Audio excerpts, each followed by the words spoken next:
Welcome again, everybody, to another episode of the Trusted Trustee podcast. And as usual, I'm joined by Tracey Besters today for this session. How are you, Tracey? It's great to see you. I'm very well, Darin, and it's lovely to be here for episode 7. Yes, how quickly we progress down the track.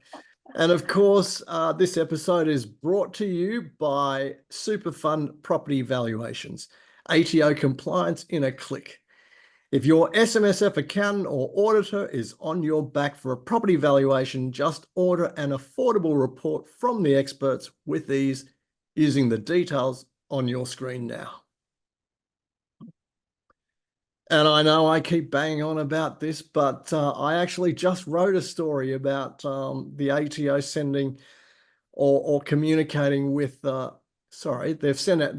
they've unleashed a new program to actually do with valuations and that sort of stuff. They sent out some letters anyway to auditors about this subject. So I know I keep banging on. You don't have to believe me, but the ATO themselves are continuing to focus on this area. So very important. Make sure you get those valuations right. Absolutely. Anyway, we're not here to talk about valuations today, even though I always segue towards it. We're actually here to talk about taxable and tax-free components of superannuation. Yes, your superannuation benefits are channeled into two buckets, I suppose, a tax-free component and a taxable component. And it makes a difference a little bit further down the track as to how these amounts of money are treated. But we'll talk about that a little way down the track. But let's start by figuring out, how did they come about? How does the taxable and tax-free component come about, Tracey?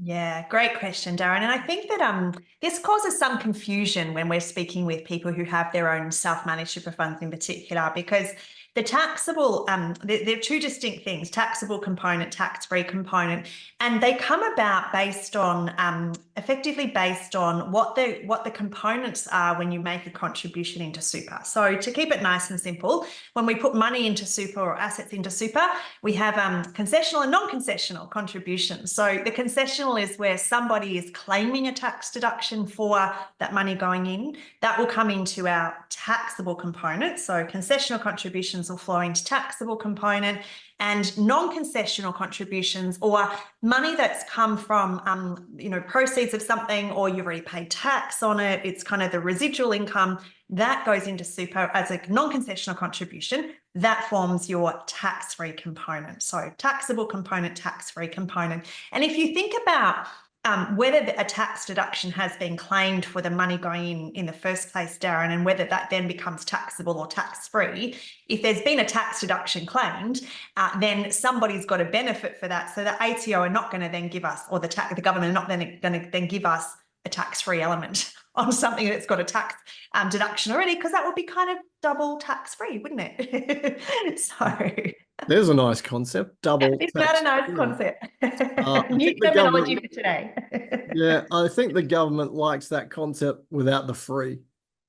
Yes, I agree. So if we can add the free onto the end of it, that would be a real achievement. Now, Tracey, the two components are not restricted to a particular phase of the fund either. I know in the past we've talked about the accumulation phase and pension phase. The two components are not restricted to one. They apply to the entire pool of benefits of your super fund, don't they? Yeah, they do, Darin. So if we talk about someone that's just in accumulation phase, so we have not commenced a retirement phase income stream at all, then the way that we calculate our taxable and our tax-free is that the accounting systems that all of our accountants use and that we use will calculate the percentages of what's taxable and tax-free. So that's found, you find that information on your member statement, your member information statement. So if we've just got accumulation phase, Darin, then those percentages will have been calculated. And so if everything's in accumulation phase, then we'll have a percentage of tax-free and a percentage of taxable. Now, if you've never made an after-tax contribution, a non-concessional contribution, then you'll have 100% taxable. You won't have any tax-free. So it'll just be 100% taxable. So you only get that tax-free component if and when you make these non-concessional contributions or the after-tax contributions. Unless there's some rollover that's gone into the fund that had a tax-free element to start with, that's another way of getting that tax-free there. But if you haven't had any rollovers, you've really just started making contributions, then you will be 100% taxable if all of that money's come from taxable contributions or those concessional contributions. So in accumulation phase, it's a percentage based or percentage proportion. Once you start commencing those retirement phase income streams, then it actually, if you were to say, commence an income stream, you had 100% taxable, you commenced an income stream, that income stream, you've only got that one, that is then following the proportions of taxable tax-free that you started with. So you set those taxable tax-free components when you commence the pension. So when you sign those contracts between yourself, remember the trustee member hats, you sign those contracts, you enter into that pension agreement, you lock in that taxable tax-free component at that point in time for that pension. So let's say that we started a pension, we were 100% taxable, we start a pension, we've got 100% taxable component pension. Then if we make after-tax contributions, so we put non-concessional money into the fund, then what's in our accumulation account at that point in time, just in a very solitary point of time, we could have 100% tax-free in accumulation and 100% taxable in pension. And then we can start another pension, so it really is like a set point in time. We assess those taxable tax-free components, and that percentage remains for that period that pension is in place. If we stop the pension, we commute all of that back into accumulation, as we've talked about before, then we basically then reset, if you like, that taxable tax-free components back in accumulation again. So we kind of muddy it all back together again, put it all back in the mixing pot, look at the percentages, and then we go again. So it is kind of a point in time calculation when we first start a pension. When we're in accumulation, though, it all kind of gets in the melting pot, and we work out those percentages. So you can't segregate. You can't actually say my tax-free component is always going to be, $100,000 on a $500,000 balance, for example. You can't actually segregate like that or split it like that. It all has to be kind of melded when it's sitting in accumulation. So it gets really complicated, which is why this does cause some confusion for people in their own super funds. No, I can totally understand that. In the example that you gave, if you did 50-50, you started a pension, you're 50-50 tax-free and taxable, and then you made a non-concessional contribution, meaning that your accumulation is 100% tax-free, and then you commuted your pension, then that 50-50 would then be washed with the 100%, which means that the actual component balance would change. It would no longer be 50-50. You'd have to take into account the 100% tax-free component, which would obviously, if I'm right, would increase your tax-free component and reduce your taxable component to, I don't know, for argument's sake, let's just say 75-25 or something. 25, yeah. Exactly, Darin. And that will happen time and time again if you keep kind of stopping your pensions. And this is why we get situations where we can have multiple pensions, because if we go back to our conversation, if someone hasn't listened to that conversation around commencing a retirement phase income stream, I'd love to be able to tell you what episode it was, but I don't remember.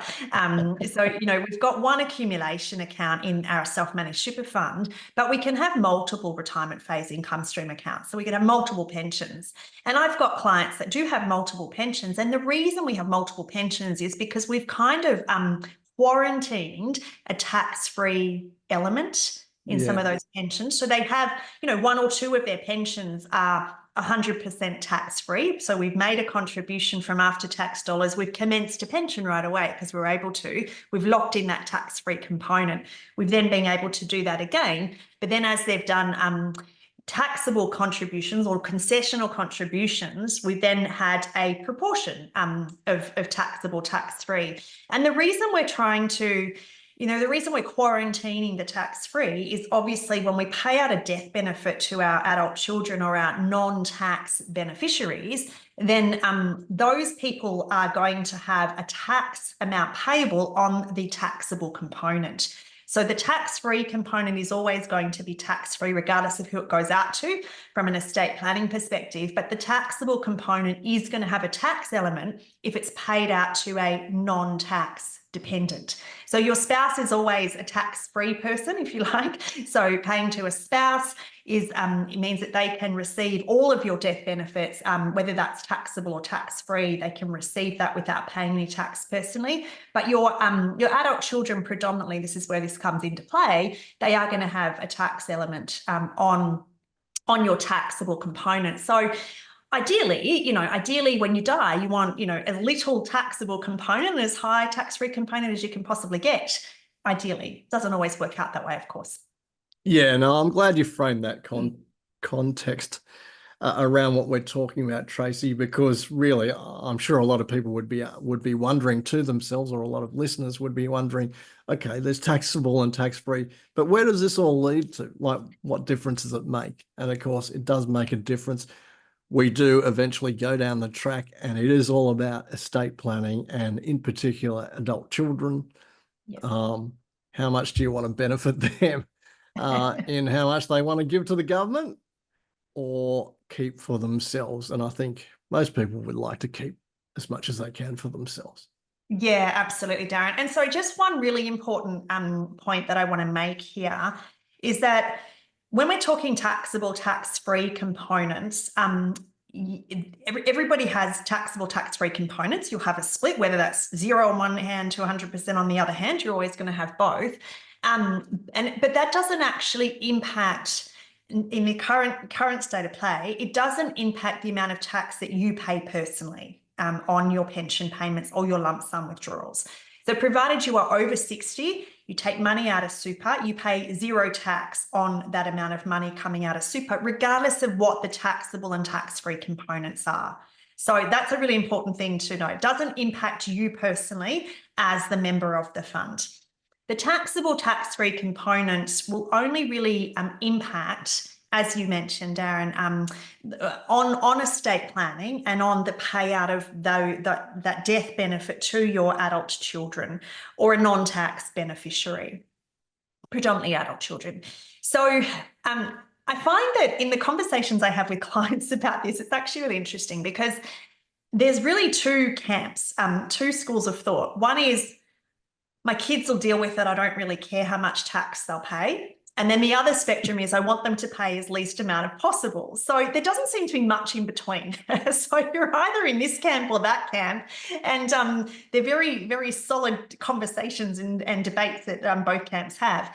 So ideally, if you wanted to reduce the amount of tax that your adult beneficiaries or adult children are going to pay, then we have to try and boost up that tax-free element.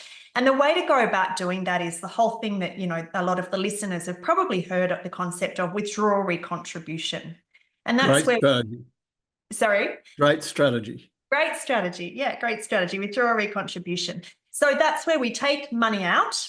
Hopefully, and we try and take it out from a position where we've got a higher taxable component. We pull money out. So we take a lump sum or a higher pension payment, but a lump sum generally, and then we recontribute back. And we're recontributing back as that after-tax money or that non-concessional money, which is then tax-free. So we want to try and recycle as much money as we possibly can back into that tax-free component. And then our adult children are going to be very thankful on the final receipt of that death benefit payment, because there'll be less income tax for them to pay personally.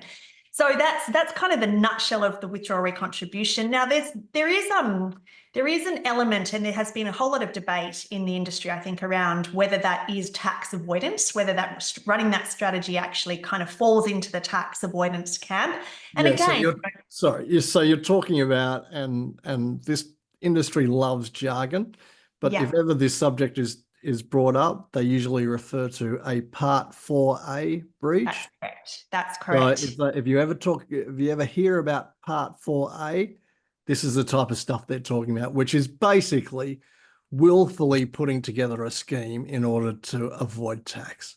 Yeah, that's right. And the reason I wanted to mention that, Darin, is because I didn't want our listeners of the podcast to be able to go, oh, you can easily do that and there's no implications. Rah, rah, rah. Tracy and Darin said you can do this. That's not No. but the tax avoidance side of things is where, yes, it's Part 4A tax avoidance, and Part 4A is just the tax legislation, a section of the tax legislation that this is mentioned in.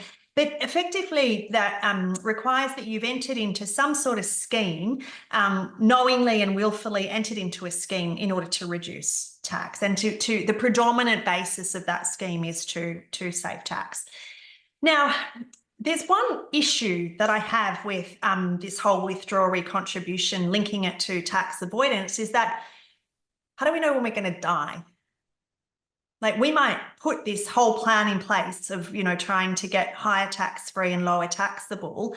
And it might be a great idea, but we don't know exactly our longevity of life. So we don't actually know exactly whether, what that level of tax-free taxable component, withdrawal recontribution components is going to look like at the end of our life. So I'm more of on the side of it is not anti-avoidance and it's not, tax avoidance. But I know that there are some commentators and some educators in the industry that would argue the other way. So important point to talk about with the listeners.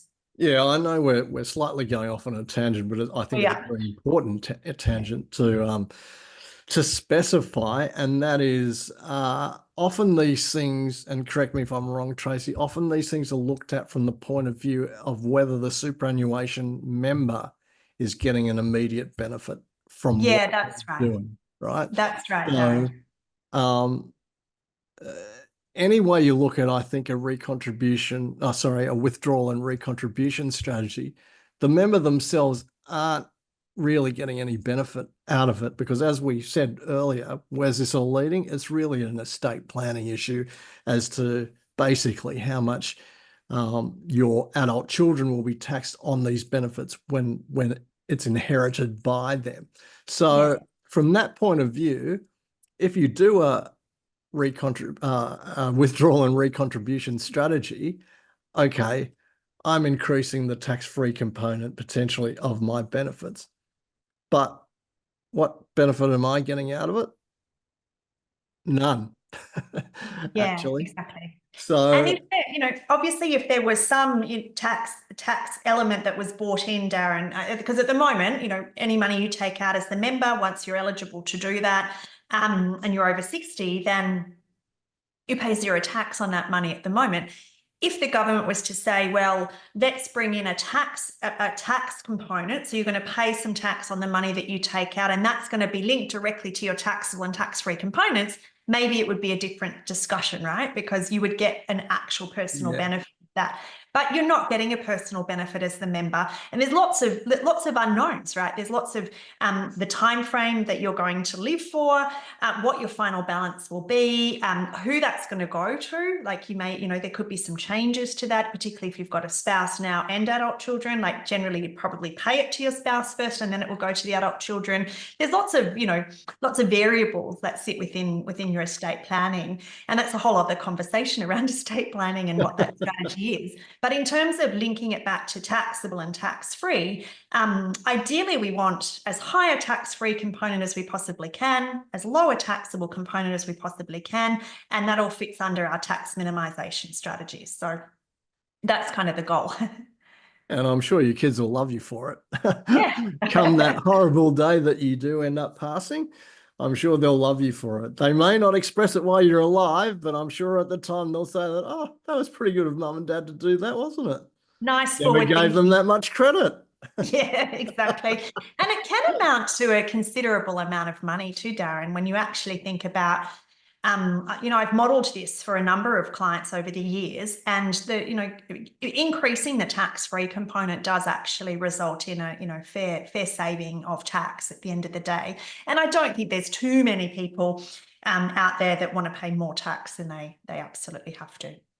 No, I think that you could probably count. Well, I don't think you could even count those people on one hand because I don't think they exist, Tracy. Exactly. Exactly. In the context of the taxable and tax-free component, does it Mm. make a difference if you're looking to do a commutation of a pension, cessation or stopping of a pension, if you like, or even a partial commutation? Does it matter, or does it make a difference which pension, if you've got multiple pensions, or which part of the pension you actually choose to take that action with? Yeah, great question. So I'm going to try and answer it succinctly because I'm not sure if I can.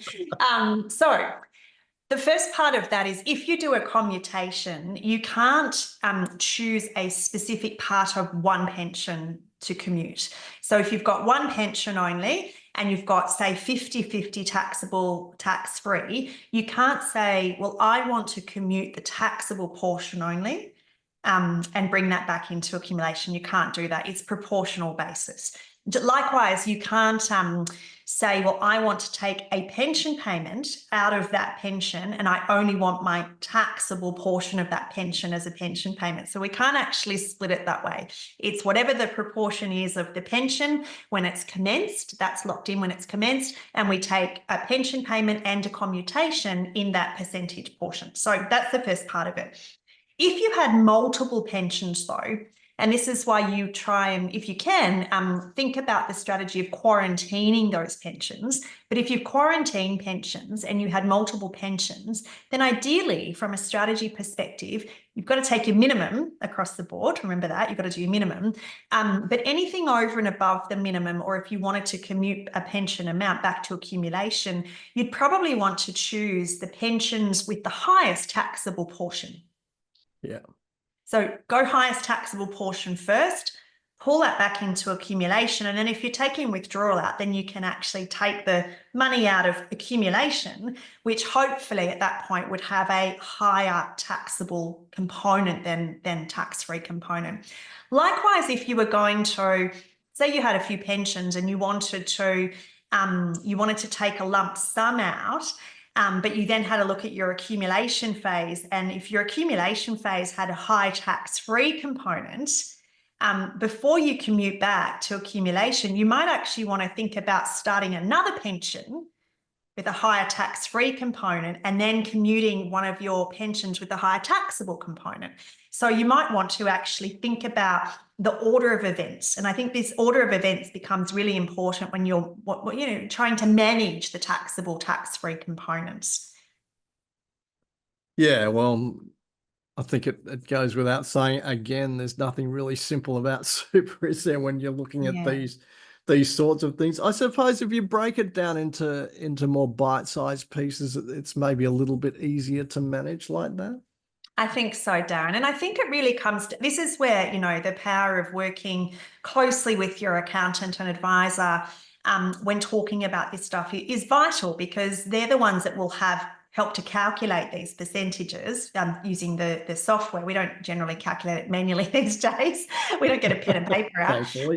Yeah, thankfully. So the software and actually talking about, well, I've got these pension accounts, I've got these accumulation accounts, what do I do with them, and what order of events, rather than just pulling cash out and then, getting it all sorted out. You really want to be planning this and doing a strategy session around this before you go ahead and write checks to yourself or use your ATM card for the SMSF. So checks, haven't had one of those in a while. So EFT payments, Yeah. showing my age a bit here. So yeah, you want to think about the strategy and what are you trying to achieve? Because it's too late once you've done all the transactions to try and sort it out later. You want to be really looking at that as you go. And of course, if you're doing a partial commutation or a full commutation of a pension, we've got to then remember that we've got quarterly reporting requirements around the T-bar for that. So we've got to be careful that we actually do meet all of those requirements with the ATO, otherwise we're going to be in big trouble. Well, I suppose it goes to the fact that no beneficial action comes without some sort of price to pay, be it more administration costs or more administration burden, I should say, along the way. Yeah, and I think it comes back to Darin. You saying that has just made me think of the saying that we've used a few times. Just because you can do something doesn't mean you should. So, this taxable, tax-free, managing it all, kind of, commencing multiple pensions, stopping pensions, going back to accumulation, withdrawing money, recontributing. Like it all can become really complicated, and you also could be churning a whole lot of wheels without really, getting very far. Because Yeah. if your plan is to take most of your money out of super before you die, then does it really matter what your taxable, tax-free components are if you're going to pull it all out? But how do you know exactly what you're planning unless you are terminally ill now?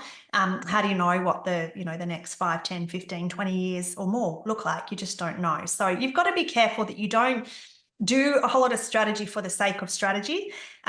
You've really got to think about what's the end goal, and can you actually manage this administration requirements and reporting requirements, although you're not necessarily doing it yourself. Can you manage it? Is it cost effective? What's the end goal? What's the benefit to you? Just because you can do it, does that mean you should do it? Yeah, no, it's like anything, isn't it? And we keep talking about the reason why we go off script on a lot of these podcasts is that everything is intertwined with everything else. We've Yeah. spoken about how to get money out of super before. So again, if you're looking at a pension strategy and you wanted to do a commutation or a partial commutation, now it might not be your goal to reduce the components or change the mix of the components in your fund.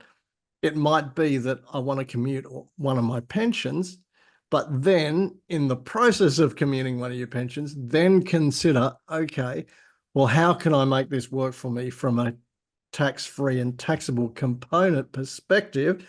And then we'll move from there. So again, like you said, Tracey, it's not anything ever usually in isolation. It's No. usually triggered by something else along the line that, okay, well, you've decided to do this. Now consider this element or this component of it, and then you can move forward from there. Yeah, absolutely. And Darin, it's kind of why I have to stop myself physically laughing sometimes when someone approaches me and says, "Can I just ask you a quick question about?" Because in my mind, there is no quick question or quick answer that I can give you necessarily with your self-managed super fund, because I want to take into consideration all of these elements across the page, all of these elements across your journey, so that what you're trying to achieve actually is going to be viable for you, and manageable and viable, and has some benefit, as opposed to just pushing bits of paper around. But you're right. There's no, when you want to, the question around, I want to take money out of my super, where is that going to come from? I've got pension accounts, accumulation account, where is it going to come from? I'm always going to want to look at all of the components, taxable, tax-free components across the board, because if there is a benefit of increasing the tax-free component, despite that's not what you're really wanting to do right now, then we might as well do that, because what if something changes in the future? Yeah, 100%. I mean, again, just because you can do it doesn't mean you have to do it or should do it. Okay. But Yeah. if in the course of doing what you're going to do, another available advantage comes about as a result, why not take advantage? Absolutely. Absolutely. Yeah. Absolutely. And I'm a big proponent of that. And I think that there are so many things that you can do in the self-managed super fund space that have multiple benefits for you now, and for your loved ones when you're gone. So that's part of, working within the elements and the requirements of what we can do and should do and must do. Now, I just want to say, Tracey often demonstrates that there can't be a long or a short answer, I should say, to any sort of superannuation question, because often after she presents, she gets bailed up by well-meaning trustees wanting their questions to be answered, and she doesn't get out of the room. But I thought that there was a bailout position, Tracey. It consists of two words. That's a very short answer. And that is, Three it syllables. depends. It depends. Yes, it does. And it really does depend. And that's the thing. And I think that and this is part of the, I'm involved in a lot of forums, and I see a lot of questions being asked on forums. And it's really hard to give a decent answer on some of those forums, because it really does depend. And there's a lot of information that you need to gather from that person to be able to give a solid answer. And an answer that they could reasonably rely upon on what they can do, and what are the parameters in the superannuation laws and the tax laws. So you're right, it does depend. 3 syllables, 2 words. It depends. Indeed. Well, on that note, we always depend on time, and our time's run out. Yes. Tracey, because we've had so much fun again in discussing this topic. So I just wanted to thank you again for your time, Tracey, and joining me and putting together another episode of the Trusted Trustee podcast. It's my pleasure, Darin. It's really fun to do it. And I think that one day we'll actually be able to say, this is really simple. I'm waiting for that day. I don't hold out any hope that we're ever going to get to that point in time. But yes, thank you again, Tracey, for your time today. Thank you again to our sponsor, Superfund Property Valuations. We love their support. Thank you to my production team for putting these podcasts together. But most importantly, thank you to you for joining us. We hope you're enjoying listening to, viewing these podcasts as much as we're enjoying bringing them to you. And as I always say, if you are accessing any of our material on our YouTube channel, absolutely smash that like button and subscribe to the channel, because it will help us greatly. But other than that, travel well, and we look forward to having you join us on the next episode of the Trusted Trustee podcast. Have a great day.